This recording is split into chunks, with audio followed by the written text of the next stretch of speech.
നമ്മളിവിടെ ഉണ്ടാക്കുന്നത് അപ്പമാണ്. അതിലേക്ക് കുറച്ച് പച്ചരി കുതിർത്തി വെച്ചതുണ്ട്, 4 അച്ച് ശർക്കര, കുറച്ച് എള്ള്, കുറച്ച് ഏലക്കായ, 2 പപ്പടം, 4 ഞാലിപ്പൂവൻ പഴം, തേങ്ങാക്കൊത്തുകൾ, നെയ്യ് ഇവയെല്ലാം ഉപയോഗിച്ചാണ് നമ്മൾ അപ്പം ഉണ്ടാക്കുന്നത്. കുതിർത്ത പച്ചരി നമ്മളിവിടെ ശർക്കര പനിയും ഏലക്കായയും പപ്പടവും പഴവും ചേർത്ത് അരച്ചെടുത്തിട്ടുണ്ട്. ഇതിലേക്ക് എള്ളിടുക, തേങ്ങാക്കൊത്തുകൾ ഇടുക, 2 ടീസ്പൂൺ നെയ്യ് ചേർക്കുക. നന്നായി മിശ്രിതമാക്കി എടുക്കുക. ഇനി അരച്ച മാവ് 3 മണിക്കൂർ വെച്ചതിന് ശേഷം നമുക്ക് അപ്പം ഉണ്ടാക്കാവുന്നതാണ്.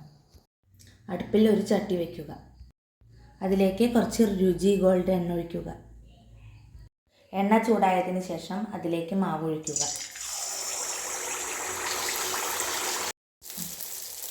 നമ്മുടെ അപ്പം ഇവിടെ തയ്യാറായിട്ടുണ്ട്. വീഡിയോ ഇഷ്ടമായാൽ എല്ലാവരും സബ്സ്ക്രൈബ് ചെയ്യണം, ലൈക്ക് ചെയ്യണം, ഷെയർ ചെയ്യണം.